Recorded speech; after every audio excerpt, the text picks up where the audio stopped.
They said the dog was dangerous, mean, unpredictable. But Jamie didn't see it that way.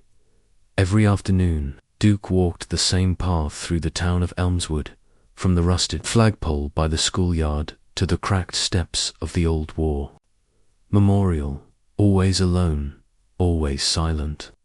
His faded canine vest hung off his back like it belonged to someone else now. Maybe it did.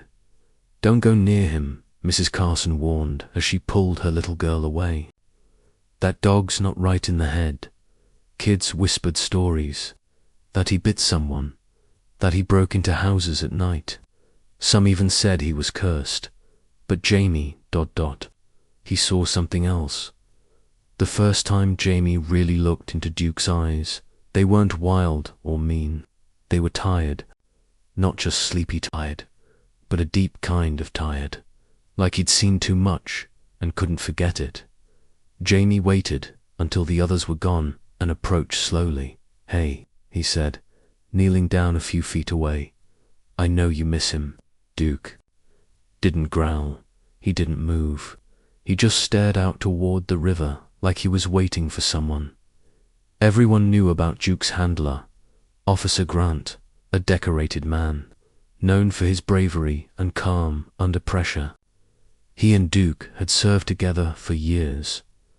Bomb threats, drug raids, search missions. They were legends in their own quiet way.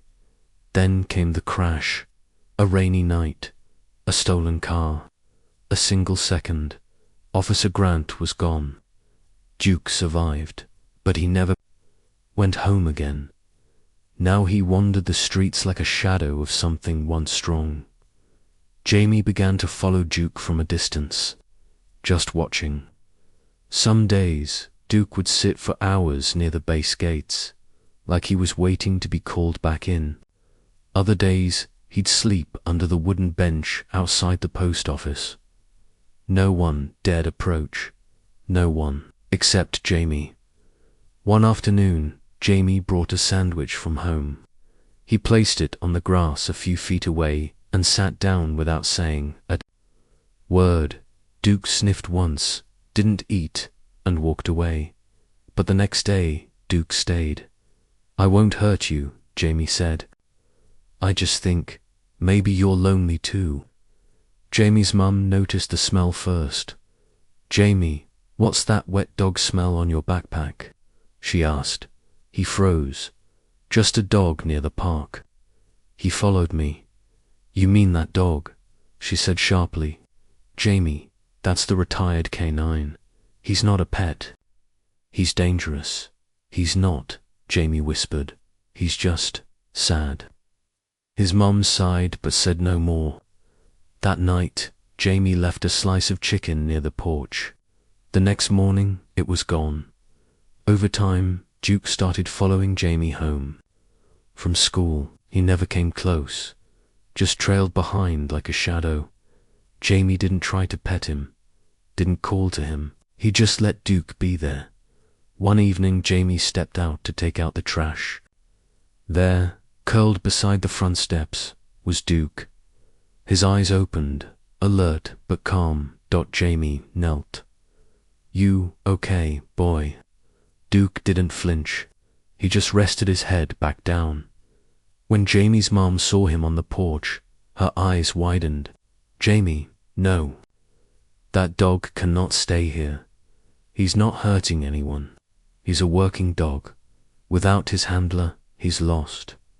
Dogs like that, they can snap. He won't. He saved people. Maybe he just needs saving now."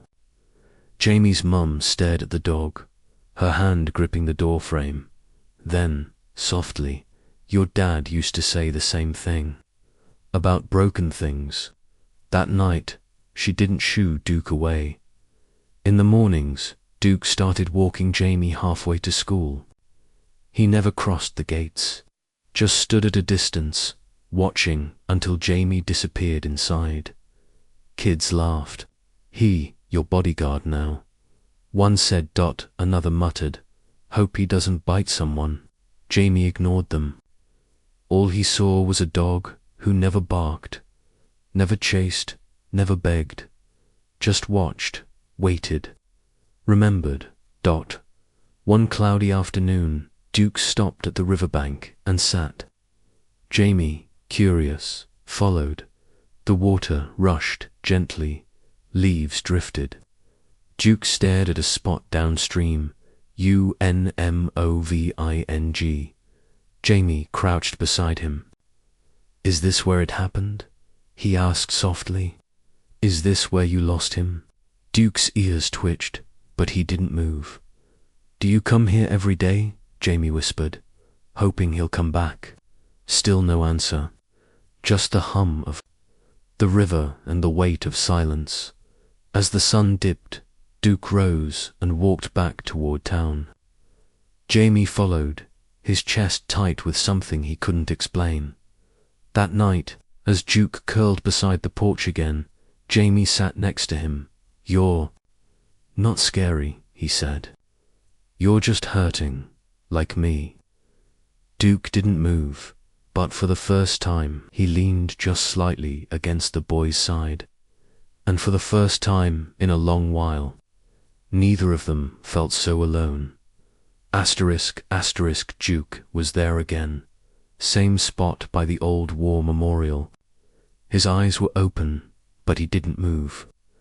Jamie stood a few steps away, holding a paper bag. He didn't say anything, just set the bag down near the bench and walked off. From the corner of his eye, he saw Duke's head lift, sniff once, then drop back down. The next day, Jamie did it again. This time, he didn't leave right away. He sat on the grass a few feet away, arms wrapped around his knees. The sun was going down, and the wind carried the scent of damp stone and rust, you know. Jamie mumbled, "I looked you up. You used to save people. My teacher said your handler was a hero." Duke blinked, barely moving. Jamie placed a slice of roast beef from his sandwich onto the grass. "I saved this for you." Duke slowly stood, walked over, and ate it without looking at Jamie. Then he returned to his spot. That was enough. For the next week, Jamie followed the same routine. He didn't tell anyone, not even his mum. At school, kids still made jokes, but Jamie stopped caring. After class, while others played ball or scrolled their phones, Jamie crossed town to see the dog no one trusted. One cloudy afternoon, Duke wasn't at the memorial. Jamie's chest tightened. He searched the side streets, the alley near the bakery, the park gates. Then he heard it, soft paw steps behind him. He turned. Duke was following. Slowly, quietly, Jamie's heart thudded. "Are you following me?" Duke didn't stop, just kept walking behind him, matching his pace.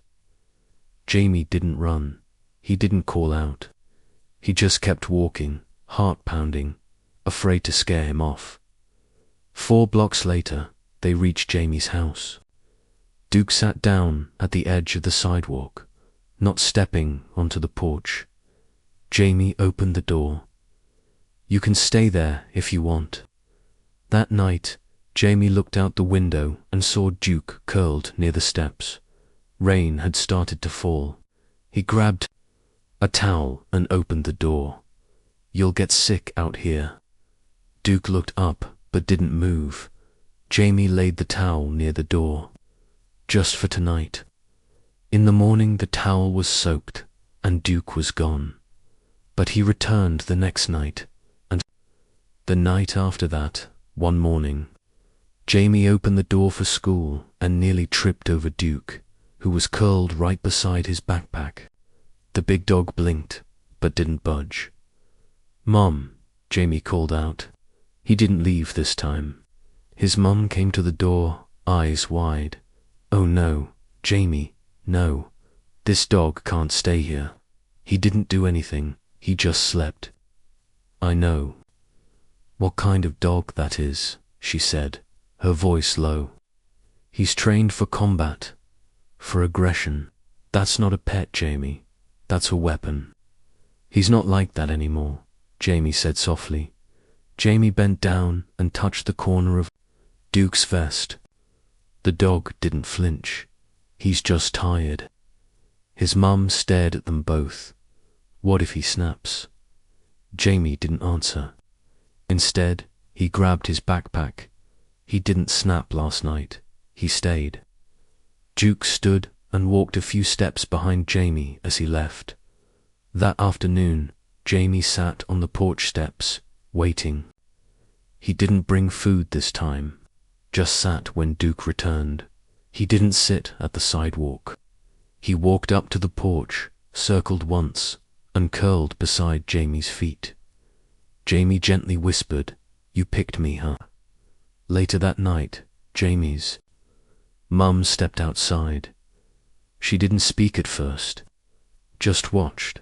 He's not barking, not growling, not even begging, she finally said. He just wants a place, Jamie whispered. She looked down at Duke, then at Jamie. Her voice softened. I'll allow it. But if he shows even one sign, just one, he goes. Jamie nodded quickly. He won't, I promise. For the first time, Jamie was allowed to leave a blanket outside. At school, kids noticed. Why is that dog always at your house now? He guards me, Jamie said with a shrug. Yeah, right. That thing's probably just waiting to bite someone. Jamie didn't bother responding. That weekend, Jamie sat outside drawing. Duke lay beside him, head resting on Jamie's sneaker. He whispered, I know what it's like, when someone goes and doesn't come back. Duke's ears twitched. My dad, he left a long time ago, never said goodbye. I waited for months. I think maybe you're still waiting too. Duke let out a quiet breath and didn't move. That night, a loud crash startled the neighborhood. A trash bin knocked over by a stray cat. But Duke didn't bark. He stood, alert but calm, protective, not aggressive.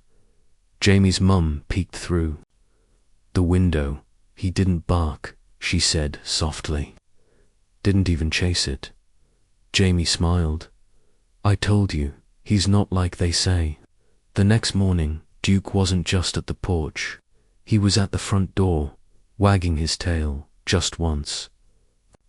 Silent bond had formed, no words, no tricks, just trust.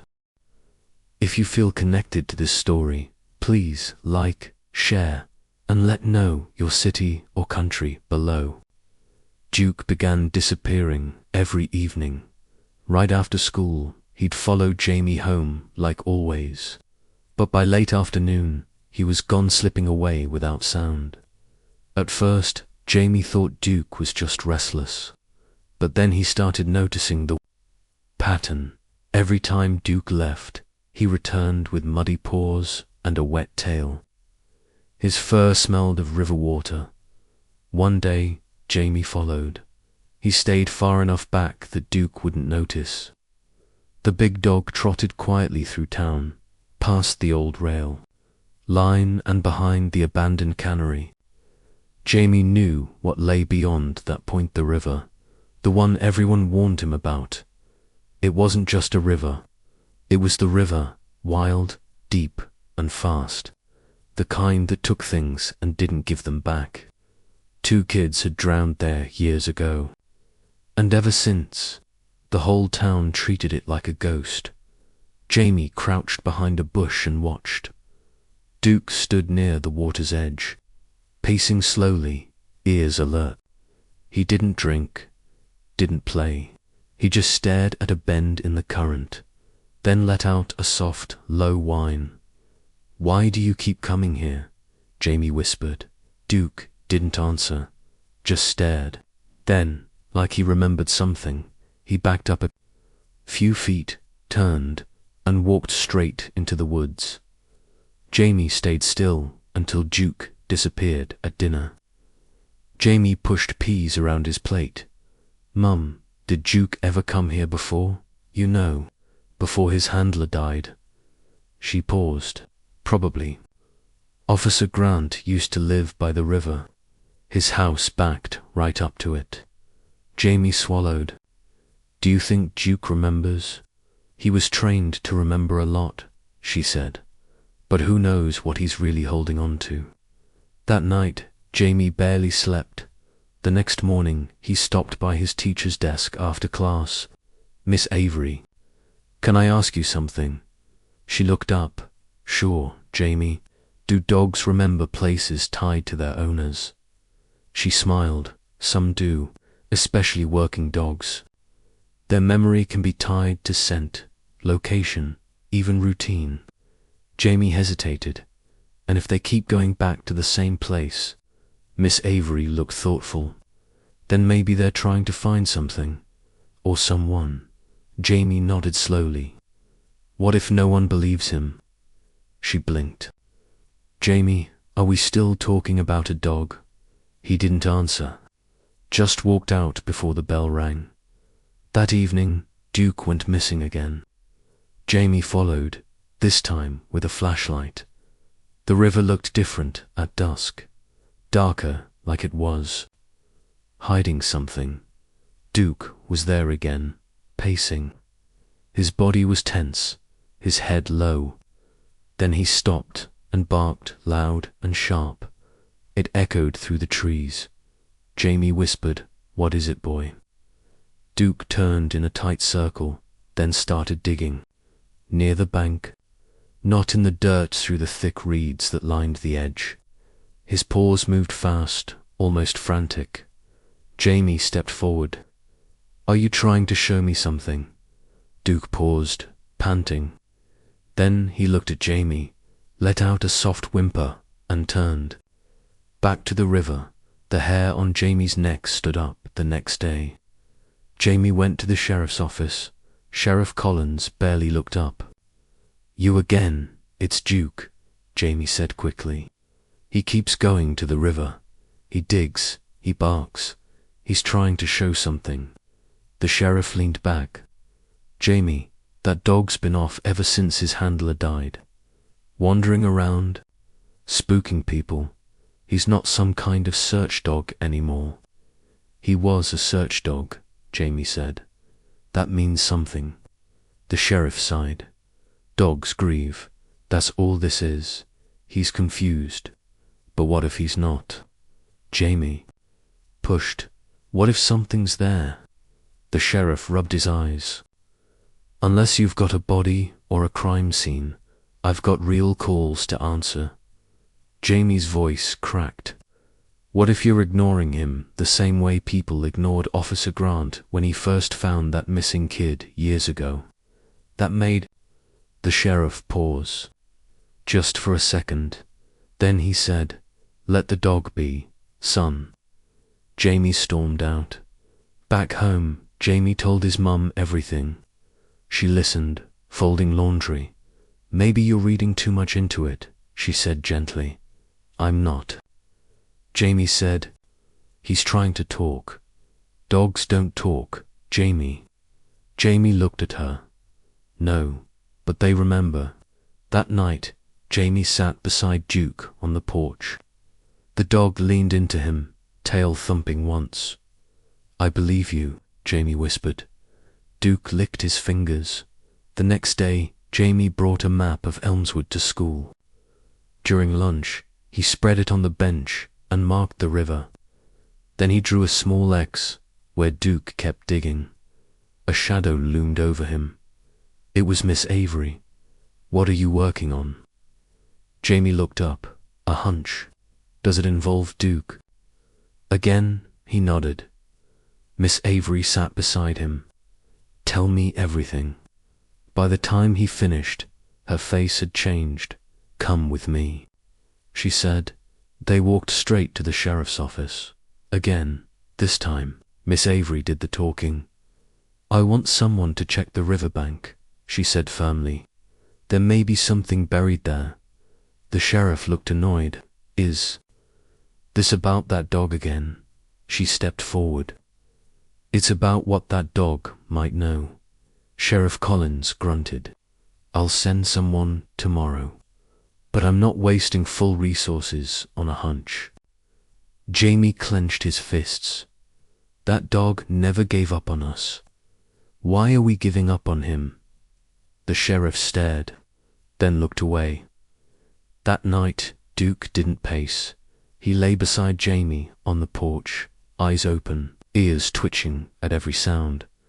The river still whispered in the distance, but maybe someone was finally starting to listen. Asterisk, the sirens came first. Then the voices frantic, yelling, crying. By the time Jamie ran outside, half the neighborhood was already gathered at the corner, heads turning toward the river. Someone's missing, a man muttered. A little girl, 6 years old, another whispered, blonde, pink dress, name's Lila. Jamie's heart dropped. The town carnival had been set up that weekend near the riverbank. Kids everywhere, balloons, laughter. But now the music was off. The rides stopped spinning, and every parent clutched their child a little tighter. Jamie spotted Duke before he even realized he was moving. The dog was already there, sitting near the river's edge, eyes locked on the current, muscles stiff. His ears were pinned back, his mouth tight. Duke. Jamie walked over, careful not to spook him. Duke didn't blink. He let out a low, steady growl that vibrated in his chest. You know something, don't you? Duke's eyes didn't leave. The water, more people arrived. Police, fire trucks, a helicopter chopped the sky. Boats were lowered into the river. She was last seen near the cotton candy stand, an officer said. Then she just vanished. Somebody took her. A woman cried, I know it. Jamie stood beside Duke. The dog didn't move. I tried to tell them, Jamie whispered. You've been watching this river for days. You knew something was coming. Duke's growl deepened as a boat passed by. He suddenly stood, tail low, and paced to a clump of rocks, sniffing hard. Jamie followed. A pink ribbon lay tangled in the grass. Hey, Jamie shouted to the officers. Over here. One officer jogged over and picked it up carefully. That's hers, a woman gasped. That's Leela's, Duke barked once, then twice, then turned back toward the river, staring into the bend. What's he doing? An officer asked. Jamie stepped forward. He's trying to help. He's not just some stray, he's trained. Trained or not, this water's fast. She could be anywhere. No, Jamie said firmly. Duke doesn't guess. He remembers. The officer didn't respond. He walked off, ribbon in hand. By evening, the carnival had been taken down. Lights turned off. Vendors packed up without a word. No one had found Leela. Jamie sat near Duke, who hadn't moved since his gaze stayed locked on the water. Jamie's mom showed up with a flashlight. Come home, honey. They'll search more. Tomorrow, I want to stay. She hesitated. You sure? Jamie nodded. He's still watching. She looked at Duke. Does he ever stop? No, Jamie whispered. That's the thing. He never stops. The next morning, the whole town felt different. Quiet, guilty. Lost dot posters went up on every pole. Leela's photo, that same pink dress. Jamie skipped school. He followed Duke again. And once again, the dog went straight to the river. But this time, he didn't just sit. Duke began circling a spot near the edge, sniffing the ground with urgency. Then, with a low whine, he started digging.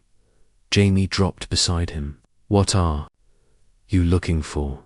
Beneath the mud, something silver glinted. A bracelet, tiny, with a heart-shaped charm. Jamie picked it up carefully. Is this hers? He ran back to the search team.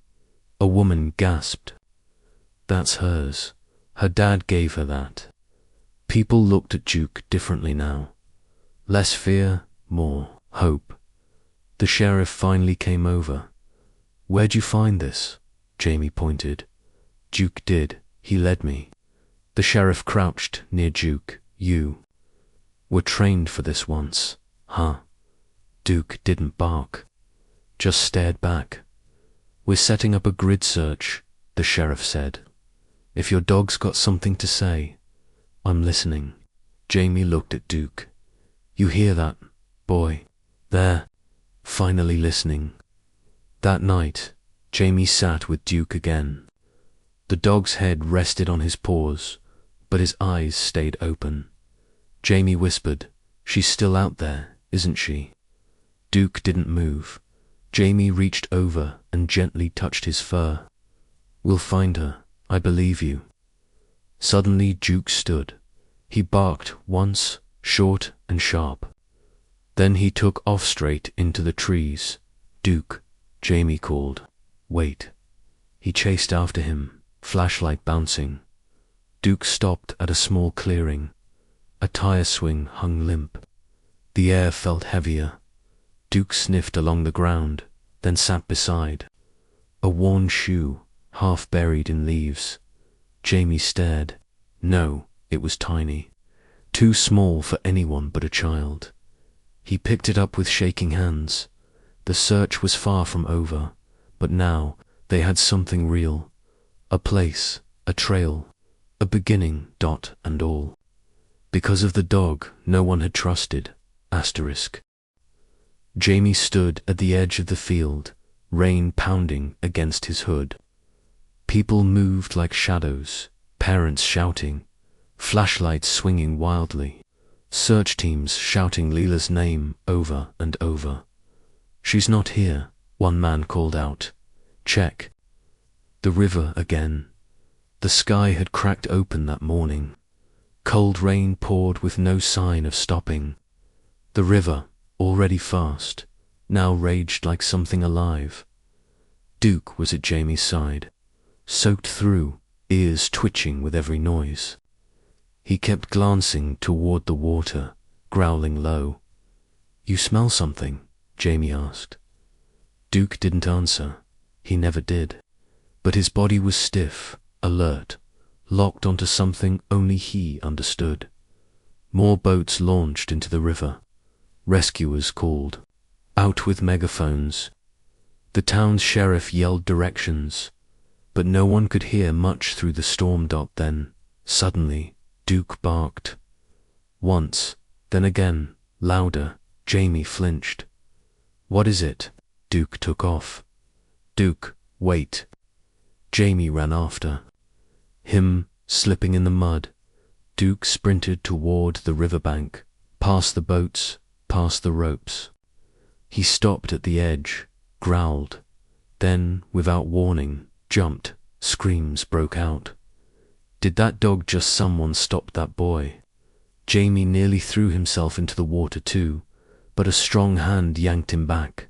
Let go, he yelled. Sheriff. Collins held him.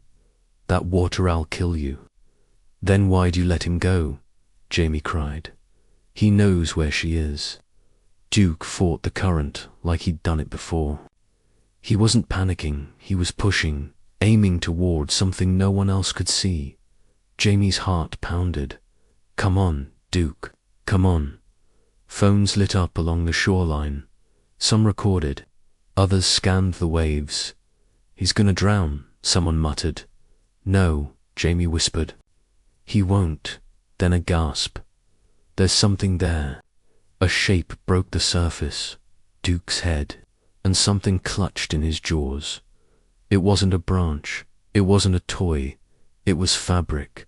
Bright, soaked, pink, dot, A. Rescuer jumped into the water. Two others followed, ropes tied to their waists. Duke paddled, chest deep in the current. Dragging the shape closer, Jamie couldn't breathe. A second later, Hands grabbed the bundle. A girl's arm fell limp over the rescuer's shoulder. Leela. Someone screamed. She's breathing. Another voice shouted. She's alive. The rescuers pulled her in, fast. Paramedics rushed forward. Jamie stood frozen, water soaking. His shoes, tears mixing with the rain. And then Duke emerged. He climbed onto the rocks, chest heaving, soaked to the bone. His legs trembled, but he didn't collapse. He just looked at Jamie. You did it, Jamie whispered, voice breaking. You found her. People swarmed the banks. Cameras flashed. News crews arrived. But Duke didn't care. He limped over to Jamie and rested his heavy head on the boy's shoulder. Jamie dropped to his knees, wrapping his arms around the dog. You saved her, he whispered. No one else saw it, but you did. The sheriff walked over, his voice softer now. That dog, he's not just a dog. Jamie looked up. You believe me now? The sheriff nodded slowly. Yeah, I do. Leela was placed into an ambulance. Her mother sobbed, clutching her hand. The town stood silent as the doors closed and the sirens started. Duke sat by Jamie, shivering but calm. A medic approached. He okay? Jamie nodded. He's tired, but he's okay. The medic glanced at the vest still strapped to Duke's side. He ever stop working? Jamie smiled faintly. Not until someone listens. As the ambulance drove off, the sheriff turned to the crowd. Let it be known, this dog just saved a little girl's life. Without him, she'd be gone. People clapped. Quiet at first, then louder. But Duke didn't care for praise. He only cared that she was safe. Later that night, back on Jamie's porch, Duke lay curled in a blanket. Jamie sat beside him, still shaking. You knew, he whispered. You always knew. His mum stepped out, holding a cup of tea. You were right, she said softly, about him. Jamie looked at Duke. He's not dangerous. He's grieving. And even now, he's still trying to help. She nodded. We all owe him something. Jamie rested his hand on Duke's side. He doesn't want medals. He just wants someone to hear him. Rain still tapped the roof, but softer now, calmer dot inside. The TV news blared. A local dog hero saves missing child from the river in a daring rescue. Authorities call it a miracle. But out on that porch, no one spoke. Only a boy, a dog, and the weight of something finally understood. Duke's paws hit the rocks first. His body was trembling from the cold river, but he didn't stop. With something clutched in his jaws, he limped toward the search team, eyes locked on the sheriff. Jamie rushed behind him. He's carrying something. People stepped back as Duke reached the muddy shore. He dropped it gently at the sheriff's boots, a small, soaked rag doll with one arm missing and its stuffing leaking out. A faded ribbon was still tied around its neck. Oh my God, a woman gasped. That's Lila's. The crowd fell silent. Jamie's voice shook. She used to carry it everywhere. The sheriff knelt slowly. Where did you find this, boy? Duke didn't bark. He turned and began limping back to the river, tail stiff, ears up. He's not done, Jamie whispered. He's leading us again. Without hesitation, Duke paddled back into the current, heading not toward the open water, but toward a jagged outcrop along the embankment. He reached it, put his front paws on a flat stone, and began barking sharp and frantic. He's trying to say something, Jamie said. Get a diver out there, the sheriff called. Now, a rescue diver geared up and slid into the water. Duke stayed in place, barking louder each time they moved in the wrong direction. "He's acting like he's found a scent trail," one of the volunteers said. Minutes passed. Then a shout echoed across the water. "There's something here," the diver yelled. "It's metal. I think it's a door." Jamie stepped forward. A door, underwater. The diver resurfaced. "It's hidden beneath the rocks, bolted shut." "Blow it open if you have to," the sheriff ordered. "Get in there." Duke backed off the ledge and swam to shore, shivering.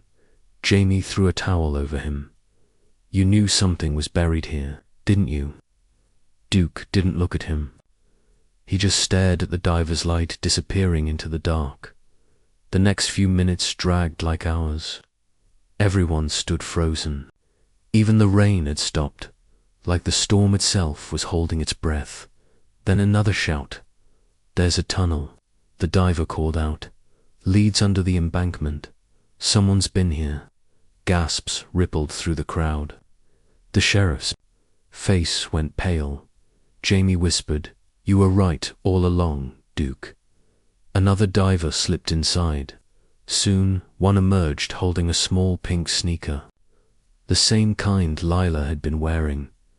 "She was here," the second diver confirmed. "But it's more than that. There's a whole chamber under there. Old maintenance tunnel, long sealed off." Jamie looked up. So someone knew about it. Someone used it. The sheriff looked down at the doll again, lips pressed tight as medics and officers rushed into action. Duke lay down on the grass, chest rising fast, eyes dull from exhaustion. Jamie knelt beside him. "You didn't just save her," Jamie whispered. "You're giving them the truth." Duke blinked slowly, but didn't move. One of the divers returned and crouched beside the sheriff. "There's blankets inside, food, a mattress. It wasn't a hiding place. It was a prison." The sheriff stood in stunned silence. A woman burst into tears. "How could this happen in our town?" Jamie stroked Duke's head gently. "Because no one listened, until now." People who once avoided Duke were now staring at him with wide eyes. Not with fear, but with respect. An officer came over with a walkie. "They're calling in crime scene units. This whole place needs to be secured." The sheriff nodded. "Do it." Jamie leaned close to Duke's ear. "You remembered what no one else could. That place. Maybe you've seen it before." Duke's ear twitched at his voice. He shifted slightly, pressing closer to Jamie. The sheriff approached. "He did good today." Jamie looked up. "He's not done," you said. "There were more kids missing over the years. What if this tunnel is part of that?" The sheriff rubbed his chin. "You think this isn't the first time?" Jamie glanced at Duke. "I don't think he ever stopped looking." Silence fell over the group again. Duke rested his head on Jamie's knee, finally closing his eyes. But even then, his ears twitched with every noise from the river, because even now, Duke wasn't resting. He was listening. Duke hadn't moved from the tunnel's mouth, even after the divers came and went, even after the medics cleared the site. He stood there, soaked, silent, his body low to the ground, eyes locked into the darkness like it still held something. No one else could see. Jamie crouched beside him, whispering, "What are you hearing, boy?" Duke didn't blink. His ears were pinned back, tail still, as if waiting, or listening. The sheriff approached with a flashlight. "We're going in again, carefully this time." He nodded at two officers, suited in waders. They stepped into the cold water, ducking. Into the tunnel's narrow mouth. Duke let out a low growl, not of warning, but of something deeper. Jamie didn't understand it until one of the officers spoke. "There's more down here." Everyone tensed as Jamie stood, heart racing. More what? The first officer's voice echoed faintly. Walls are covered in claw marks. Looks like someone, or something, was trying to get out. Duke inched closer to the tunnel entrance, letting out a faint whine. A few minutes passed before the officers returned, faces pale, eyes wide. One of them held up a small object, dripping with grime and rust. A red ribbon, frayed, torn at the ends, wrapped around a clump of blonde hair. Jamie whispered. She was wearing that the day she vanished. Duke growled again, louder this time, and pressed forward like he wanted to go in himself. The sheriff bent down, holding the ribbon. It was stuck on a rusted pipe about 20 feet in. There's more inside. Broken shoes, bits of clothing. Some look old. Another searcher stepped forward, holding up a soaked shoe with cartoon characters faded on the sides.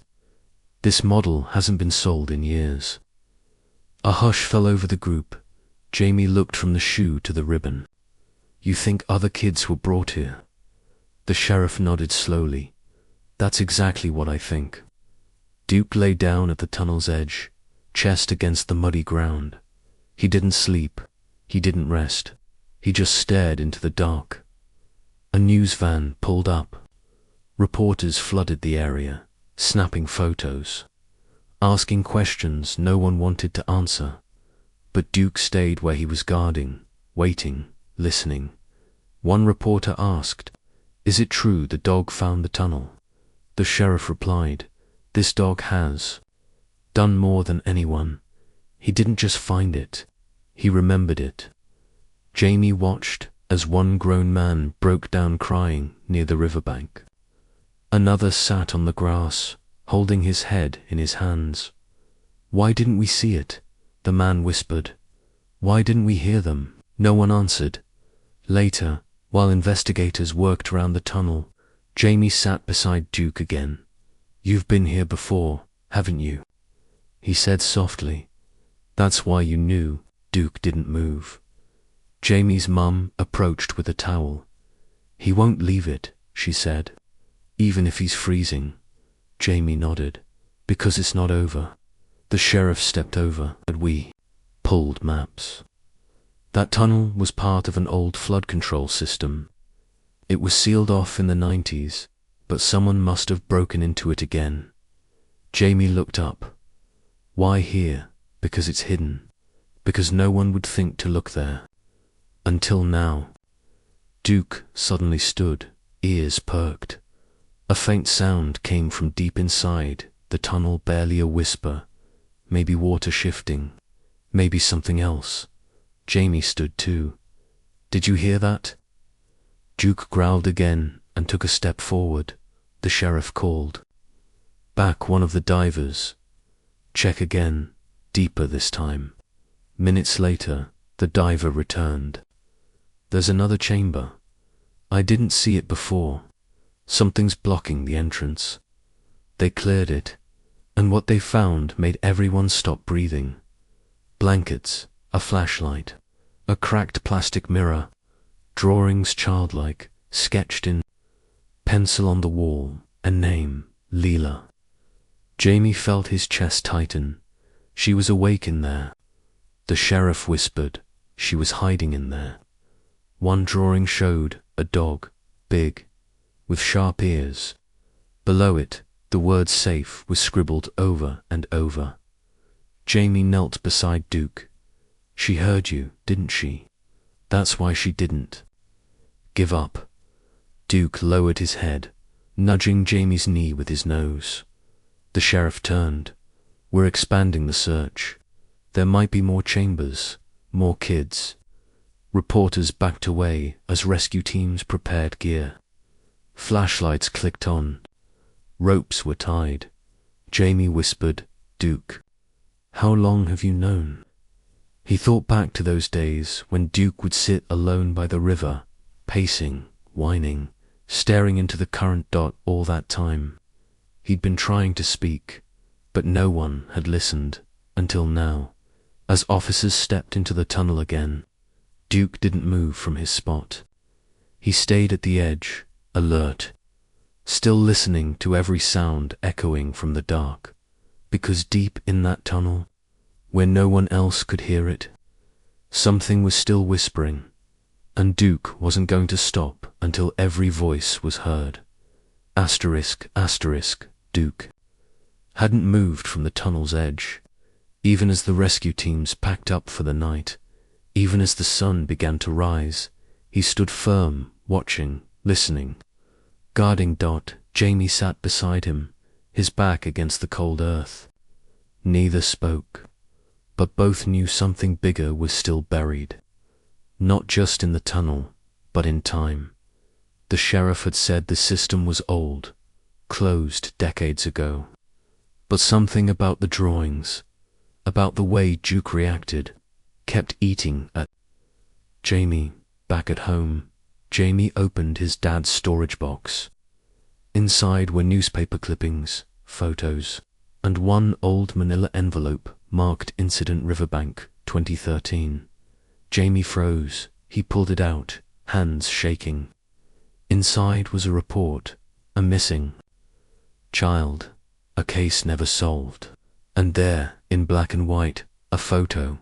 A young German shepherd stood on a riverbank, ears up, vests strapped tight, barking into the current. Dot.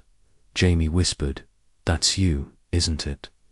He flipped to the back. Canine Officer Duke, Handler LT Aaron Grant.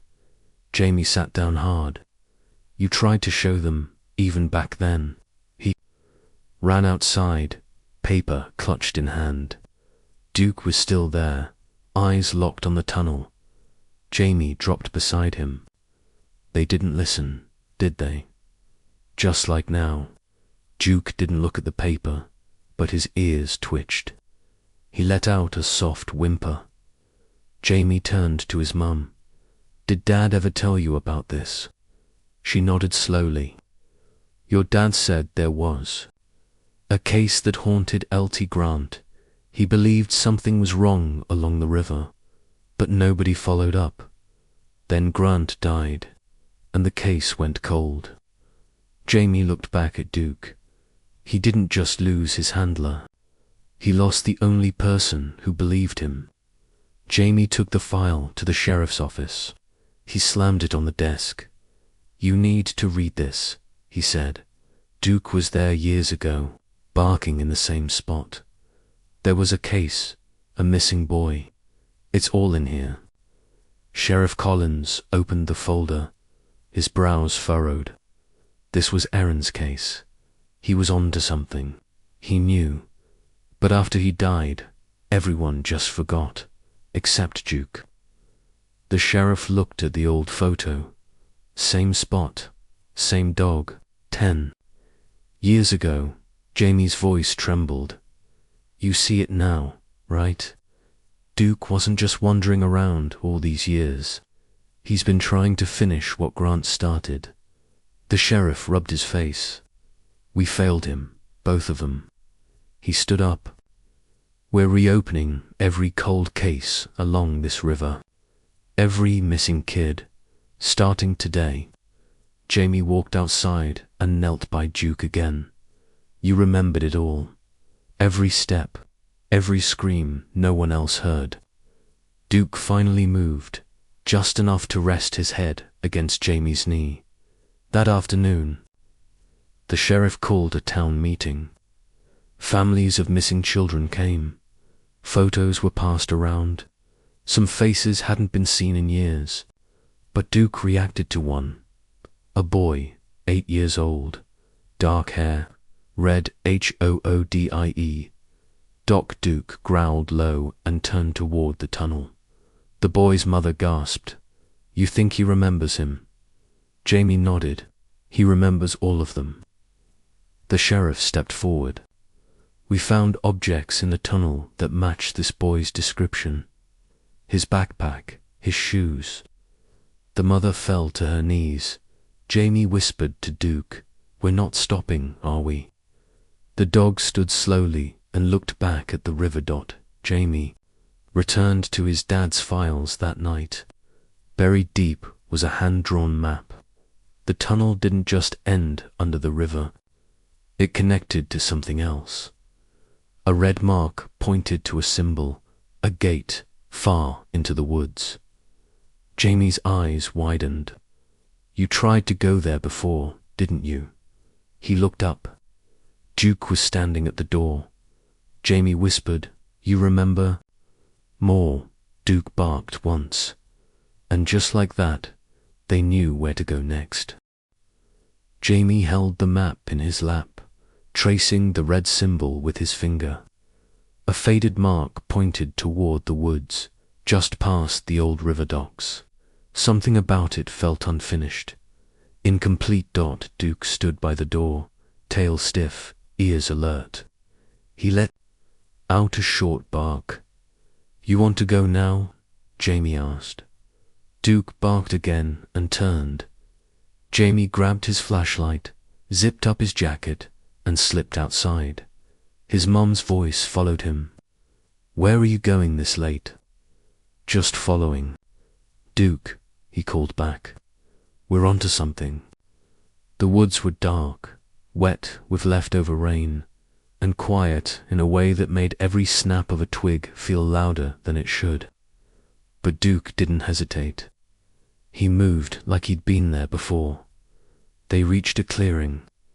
An old boathouse sat near the river's edge, its windows broken, roof half-dash caved. Jamie whispered, Is this it? Duke walked straight to the door and waited. Jamie pushed it open with effort. The hinges groaned, echoing into the hollow space. Dust filled the air. Duke sniffed the ground, then paced toward a section of the floorboards. He stopped, scratched, growled. Jamie stepped closer. What is it, boy? A few of the boards looked newer than the rest, less rotted. Fresh nails. Jamie knelt. Someone replaced these. He pried them up with a rusty crowbar lying nearby. Beneath them was a trunk, heavy, locked. Duke growled again. Pacing now, Jamie dragged the trunk out and forced it open with the crowbar. The lock snapped. The lid creaked inside. A small pink shoe, a bracelet, a photo of a girl, young, smiling, wearing a red scarf, and a folder. Jamie opened it. Files, notes, dates. He flipped through the pages. His hands froze when he saw a name typed on the last report. Deputy Clark. Jamie's breath caught. No way. Duke barked loud, as if confirming what Jamie already feared. He ran back home. Duke racing beside him at the kitchen table. Jamie laid out everything. His mum stared in shock. This is Amelia, she whispered. She vanished 4 years ago. They never found her. Jamie nodded, and this proves she was taken. Just like Lila. His mum's voice shook. Why would her file be hidden in a trunk? Jamie turned to the last page.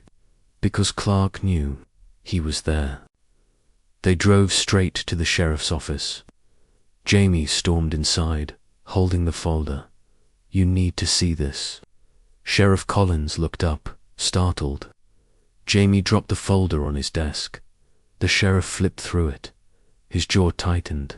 Where did you find this boathouse by the river? Jamie said. Duke led me there. The sheriff stood. I assigned Clark to that case. He said he found nothing. He lied, Jamie said. He hid this. The sheriff picked up the photo. This girl, she could still be alive. Jamie pointed at the files. Clark has access to everything. He knew the river, the tunnel, all of it. The sheriff grabbed his radio. Send a unit to Clark's house. Now, quiet and fast. Jamie turned to Duke. You didn't forget her either, did you? Duke rested his head on Jamie's foot. An hour later, the sheriff returned, eyes dark. Clark's gone. Took off before we got there. House is empty. Jamie's stomach dropped. What now? The sheriff took a deep breath. Now we track him, and we don't stop. Jamie looked at Duke. You were right about everything. The old dog's eyes stayed locked on the sheriff's badge, because Duke remembered what no one else dared to, and now there was no denying it. Clark's house was empty. His truck was gone. Drawers pulled open. Files missing. Jamie stood in the middle of the room, heart pounding. He knew we were coming. Sheriff Collins nodded. He ran. Means he's guilty. Duke sniffed along the floor, then suddenly bolted out the door. Jamie followed. Where's he going? To finish it, the sheriff muttered. Let's go. Duke led them through side roads and alleys, moving fast, nose to the ground. He stopped near the old mill road, an overgrown path most people had forgotten about. There, Jamie pointed. He's hiding down there. The sheriff called for backup. Officers spread out. Everyone was quiet now, listening for a sound, any sound. A car engine roared. Jamie spun. He's trying to drive out. A rusted blue pickup burst from the woods, tires skidding in the mud. Clark at the wheel, eyes wild. Stop. The sheriff shouted. Hands up. Clark slammed the door open, gun in hand. Stay back. Duke stepped forward, growling low. Not barking, just a steady, bone-deep sound that shook the air. Call off the dog. Clark yelled. Jamie didn't move. You hurt those girls. You used your badge to cover it up. Clark's hands shook. You don't know what you're talking about. You locked away their things. Their drawings. Their ribbons, Jamie said. Duke remembers. He saw you near the tunnel. Years ago. Clark's eyes flicked to Duke. That dog's been a problem since Grant died. Jamie stepped forward. You always said he was dangerous. You were right. He is to people like you. Clark raised his gun. One more step and I'll. But Duke was faster. The old K9 charged, years of training flooding back in a single, perfect motion. He didn't bark. He didn't hesitate. He leaped. Clark fired once. The shot cracked through the air. Jamie screamed, Duke. But Duke didn't fall. He clamped his jaws on Clark's arm, forcing the weapon down. Officers rushed in. 2 tackled Clark. The gun slid across the dirt. Get him in cuffs. The sheriff yelled. Duke backed off, still growling. Standing over Jamie like a shield, Clark thrashed on the ground. You don't know what you've ruined. I kept the town quiet. I protected it. The sheriff glared at him. No, you protected yourself. Jamie knelt beside Duke. You okay, boy? Duke panted hard, but stayed standing. A scratch on his leg was bleeding, but it wasn't deep. You saved me again, Jamie whispered. Sirens echoed in the distance. Backup arrived. News crews, the mayor, people gathered. Faces confused. Then angry. Someone asked, is it true? Clark was behind it. Another answered, they found the girl's things in his house. He knew. He helped cover it up. Whispers turned into gasps, tears, shouts. Jamie stood. Duke tried to tell us. All this time, the mayor looked at the dog, voice shaking. He's not just a dog. He's the reason we finally saw the truth. Duke sat, chest rising and falling, eyes still locked on Clark. The sheriff walked over. You did good, Duke. Jamie smiled. He never stopped working, even after everyone gave up. The sun started to rise, casting light on the same river where it all began. Clark was loaded into a cruiser. Doors slammed shut. The sirens faded, but the truth stayed, and Dookie stayed, quiet, steady, unmoving, because, for him, this wasn't justice, it was memory, asterisk. The cruiser carrying Clark disappeared down the road, but Duke wasn't watching it anymore. His eyes were locked on the tunnel, his body tense. Something wasn't finished. Jamie noticed. "What is it, boy?" Duke let out a low whine, then stood, limping toward the tunnel entrance. He stopped, looked back, and barked once. Jamie called out to the sheriff, "He's not done. There's more." Sheriff Collins didn't hesitate. "Let's follow him."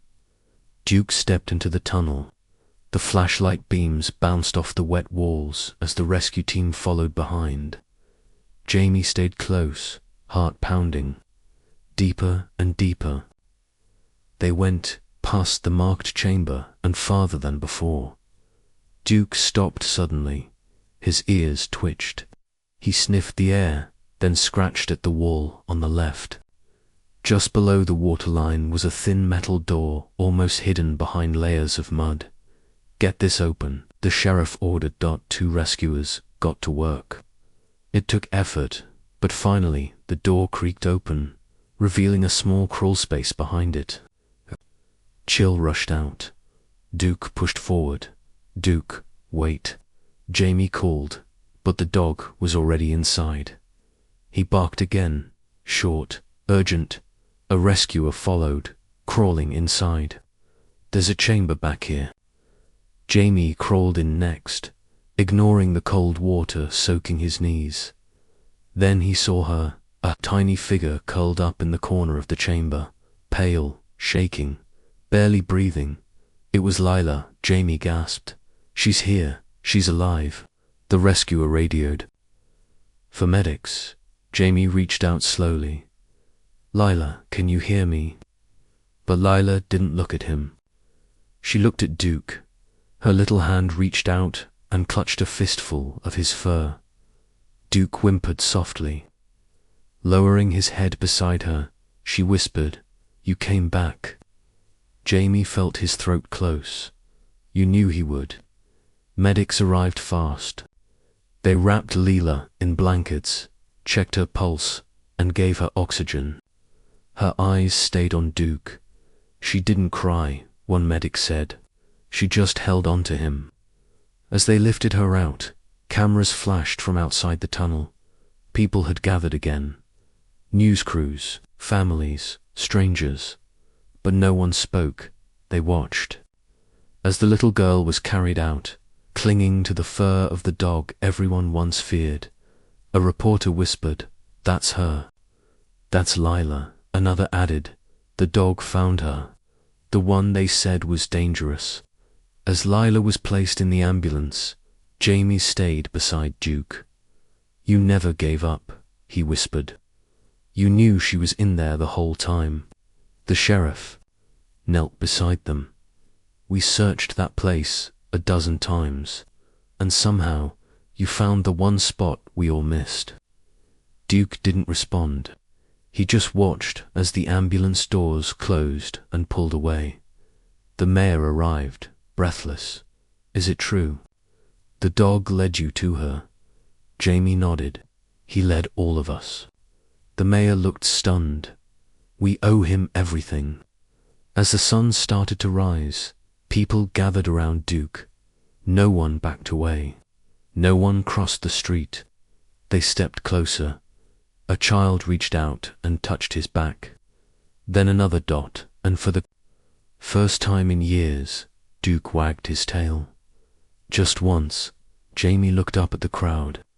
This dog spent years trying to tell us something, but no one listened. Not until now. A woman said softly, "He was never dangerous. We just didn't understand." The sheriff nodded. He didn't need a badge. He remembered more than we ever could. Jamie wrapped an arm around Duke's neck. He wasn't just a hero today. He's been one for a long time. Duke closed his eyes for a moment. chest rising and falling, because beneath the silence, beneath the fear, there was always the truth, and Duke never stopped chasing it. Asterisk, asterisk, the town gathered outside the hall that morning, cameras flashing, reporters standing by, a crowd thick with people who once crossed the street to avoid a dog in uniform. A small wooden stage had been built in front of the town steps. A gold medal rested on a cushion. A printed banner behind it read, "Elmswood honors its hero." But Duke wasn't there. Jamie stood by the edge of the crowd, hands in his jacket pockets, eyes scanning the sidewalk. "He's not coming," he said. Quietly, the mayor leaned down. "He has to. This is for him." Jamie shook his head. He doesn't care about applause. He never did. Duke was exactly where Jamie expected him to be, by the old war memorial. The stone plaque still leaned slightly to the left. The bench creaked the way it always had, and Duke, still wearing his tattered canine vest, lay curled beside it, facing the river. Jamie approached slowly and sat down. Duke didn't move. He didn't need to. They had a medal waiting, Jamie said. Crowds huge, reporters, cameras, even cupcakes. Duke blinked once, eyes soft. Jamie smiled. "But I knew you'd be here." He reached over and gently rested a hand on the vest. "They never listened, did they? Not when you barked at the tunnel. Not when you brought them that doll. Not even when you stood guard after Officer Grant." Jamie stopped, swallowing hard. "You didn't need a stage. You needed someone to believe you." Footsteps echoed behind them. The sheriff approached, slowly. "Guess he picked his own stage," the sheriff said. Jamie looked up. This was always his spot. He watched that river every single day. The sheriff added, "Even when we all stopped looking." Jamie whispered, because he remembered what we forgot. Duke lifted his head at the sheriff's voice, then lay it back down. The sheriff crouched next to him. "You were trying to tell us, weren't you, all these years?" Duke's tail thumped once. The sheriff placed the medal gently on the bench. "You don't need it, but it's yours." Jamie looked toward the crowd far down the block. "Should we tell them?" The sheriff shook his head. "No, let him have this." So the two of them stayed, Jamie and the dog who once had no one, kids, slowly walked over from the edge of the square. One by one, they sat on the grass, quiet, respectful, watching no one ask questions. No one laughed. Jamie looked at them and said softly, "He never needed our praise. He just needed us to listen." Duke rested his head against Jamie's knee, eyes still on the river. His vest, torn but proud, stayed wrapped around him. A symbol not of service but of memory. He had never stopped being a canine. Not when his partner died. Not when they shut the case. Not when they turned their backs. He just kept watching, waiting, hoping someone would finally hear what he'd been trying to say, and now they had. Because of him, a girl was alive. Because of him, a secret was exposed. Because of him, the silence finally ended. And now, for the first time in years, Duke could finally rest. Did this story touch your heart? Give it a thumbs up, share it around, and drop your location in the comments.